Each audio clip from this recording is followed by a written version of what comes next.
निवडणुकीवरील आक्षेपांमुळे राज्यातील काही नगर परिषदांच्या निवडणुका पुढे ढकलल्या। बारामती नगरसह साताऱ्यातील महाबळेश्वर, फलटणमध्ये देखील काही ठिकाणी निवडणुका पुढे ढकलल्या।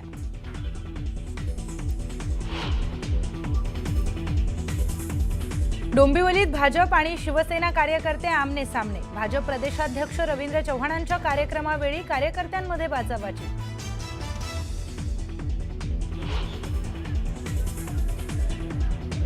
मुंबईतल्या प्रभादेवीत शिवसेना नेते समाधान सरवणकर आणि स्थानिकांमध्ये वाद।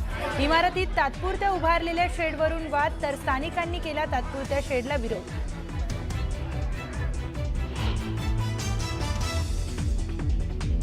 राम सातपुतेंनी विधानसभेच्या वेळी 35 कोटींची ऑफर दिली होती, पण मी दिलेला शब्द मोडत नाही म्हणत जयसिंग मोहिते पाटलांनी केले स्पष्ट।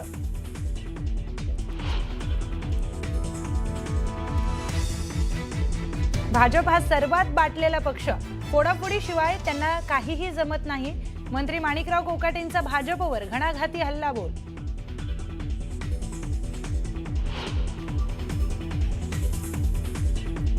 कराडमध्ये निवडणुकीत मोठी दहशत, मुख्यमंत्री इथे येऊन सर्वांना दम देणार। माजी मुख्यमंत्री पृथ्वीराज चव्हाणांचा फडणवीसांवर गंभीर आरोप।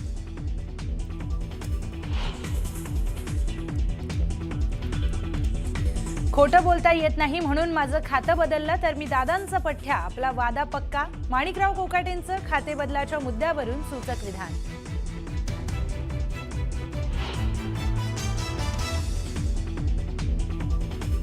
भुसावळमध्ये जाहीर सभेत खडसेंचं थेट भाजपच्या चिन्हावर मतदान करण्याचं आवाहन।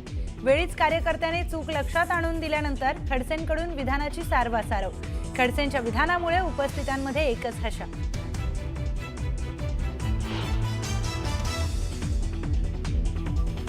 पालकमंत्र्यांचं आडनाव गोरे आणि धंदे मात्र सगळे काळे। मेहबूब शेख यांचा जयकुमार गोरेंवर निशाणा।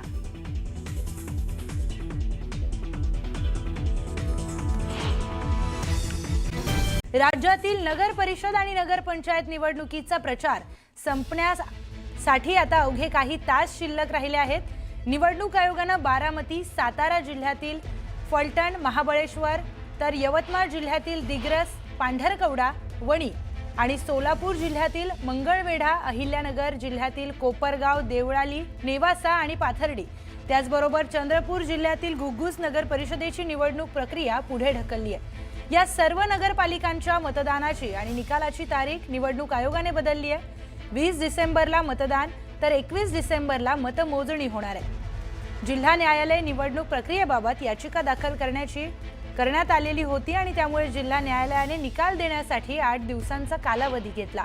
बारामती नगर परिषदेत उमेदवारी अर्ज भरतानाच्या प्रक्रियेत काही त्रुटी होत्या, यावर काही जणांनी आक्षेप घेतला होता। नगराध्यक्षपदाच्या उमेदवारावरील आरोपाबाबत देखील न्यायालयीन निर्णय प्रलंबित असल्याने निवडणूक आयोगाने वाद टाळण्यासाठी येथील निवडणूक प्रक्रिया पुढे ढकलण्याचा निर्णय घेतल्याचं सांगितलं जातं।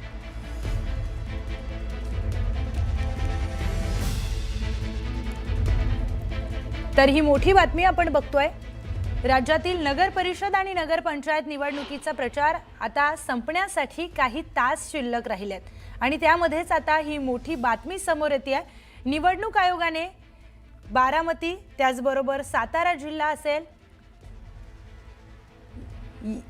यवतमाळ जिल्हा, सोलापूर जिल्हा, अहिल्यानगर जिल्हा, त्याचबरोबर चंद्रपूर जिल्हा, या जिल्ह्यांमधली निवडणुकीची प्रक्रिया ही पुढे ढकलली आहे। या सर्व नगरपालिकांच्या मतदानाची आणि निकालाची तारीख ही निवडणूक आयोगाकडून पुढे ढकलण्यात आली आहे।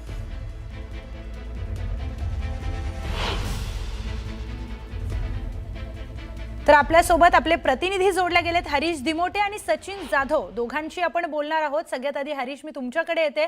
काय नेमकं आता घडामोड घडतीये, त्याचे पडसाद कशा पद्धतीने तिकडे उमटू शकतात?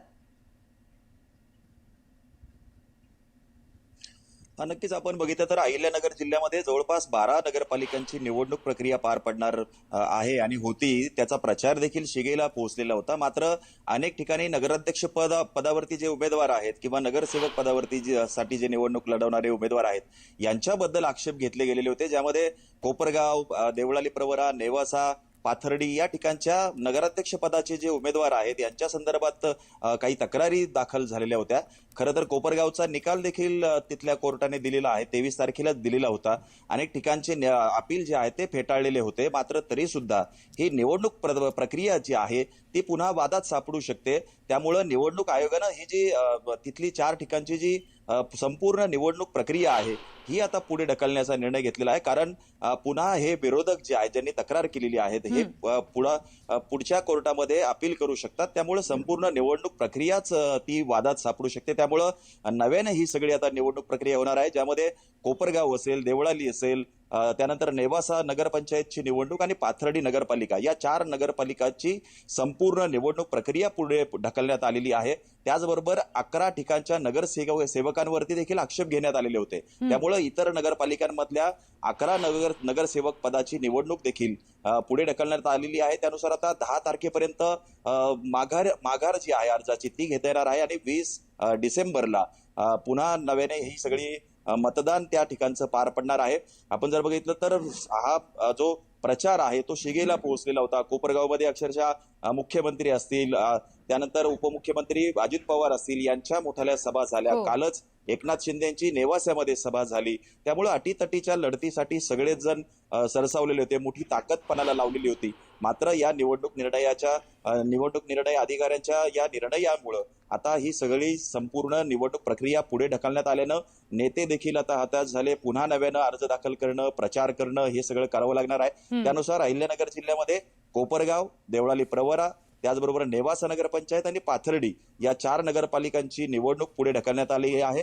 20 डिसेंबर रोजी आता हे सगळं मतदान पार पडणार आहे. त्या अगोदर परत एकदा प्रचाराच्या तोफा ज्या आहेत त्या पुन्हा धडाडतील. मात्र हे सगळा जो 8 दिवस झाले सगळ्यांचा प्रचार जो आहे याच्यावरती पाणी फिरलंय आणि कुठेतरी त्याला ब्रेक लागलेला आपल्याला बघायला मिळतोय. अगदीच. तुम्हाला मी थांबवते आता. आपण सचिन जाधव यांच्याकडे जाऊया. सचिन, जसं हरीशने आता सांगितलं की आता सगळी प्रक्रिया पुन्हा करायला लागेल, प्रचाराचा धडाका पुन्हा सुरू होईल, तुमच्या जिल्ह्यात काय परिस्थिती आहे?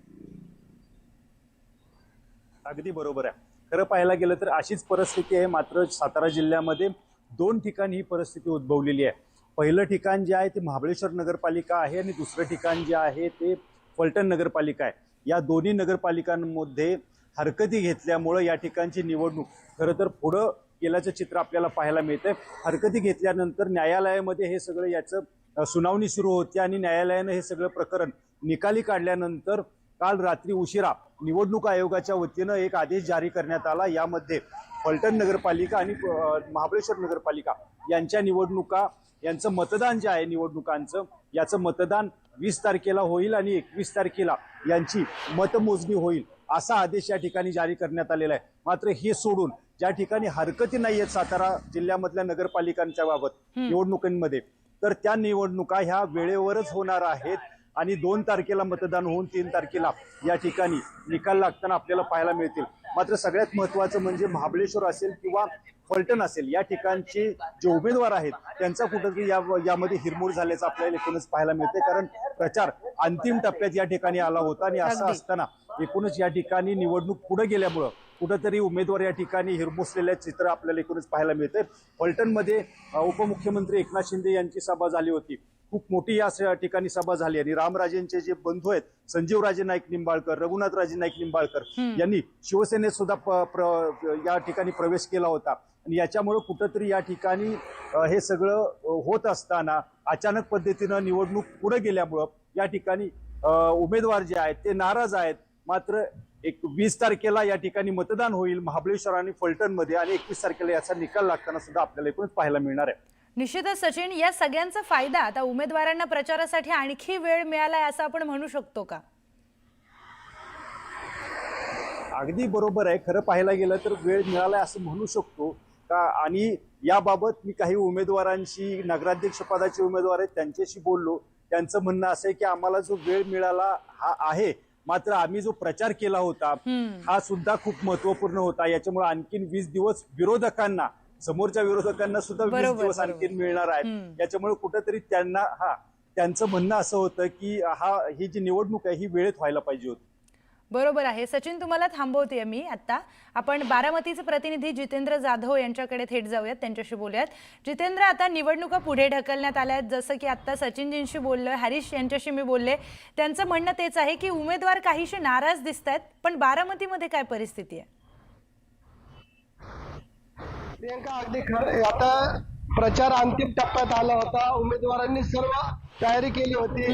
आपण म्हणतो की मतपत्रिका जी घरोघरी पोहोचवायला लागतात त्याचं देखील काम जवळपास पूर्ण होत आलेलं होतं. आज सायंकाळी 7 वाजता अजित पवारांची सभा देखील बारामतीत आयोजित करण्यात आली होती. परंतु आपण बघितलं की बारामतीच्या नगराध्यक्ष पदाकरिता आणि इतर 7 प्रभागांमध्ये छाननीच्या वेळेस आक्षेप नोंदवण्यात आला होता. या संदर्भात बारामतीच्या न्यायालयामध्ये दाद मागण्यात आली होती आणि 26 तारखेला बारामती न्यायालयाने या संदर्भात आदेश दिला आणि त्याच्यानंतर 3 दिवस उमेदवारी अर्ज माघार घ्यायची मुदत होती. आणि अशा बारामतीत नाही तर वेगवेगळ्या राज्यामध्ये वेगवेगळ्या ठिकाणी न्यायालयामध्ये अपील दाखल करण्यात आलं होतं. त्या अनुषंगाने आता राज्य निवडणूक आयोगाने रात्री उशिरा निर्णय घेतला की जी काही निवडणुका होणार होत्या असे आक्षेप नोंदवण्यात आले होते, अशा सर्व निवडणुका आता पुढे ढकललेल्या आहेत. 20 डिसेंबर रोजी ह्या निवडणुका होणार आहेत आणि 21 तारखेला मतदान घेण्यात आल्या होत्या. त्या प्रभागांमध्ये आता 9 डिसेंबर पर्यंत उमेदवारी अर्ज माघारी घेतले जाणार आहेत. त्यामुळे राष्ट्रवादी काँग्रेस पक्ष असेल, शिवसेना असेल, भाजप असेल, ज्या जागांमध्ये हरकती घेतल्यात त्या जागा देखील बिनविरोध होण्याची शक्यता या ठिकाणी दिसत आहे. निश्चितच जितेंद्र, धन्यवाद सचिन, हरीश आणि जितेंद्र, तुम्हाला तिघांनाही. तुम्ही तुमच्या भागातली अतिशय सविस्तर माहिती दिली आहे.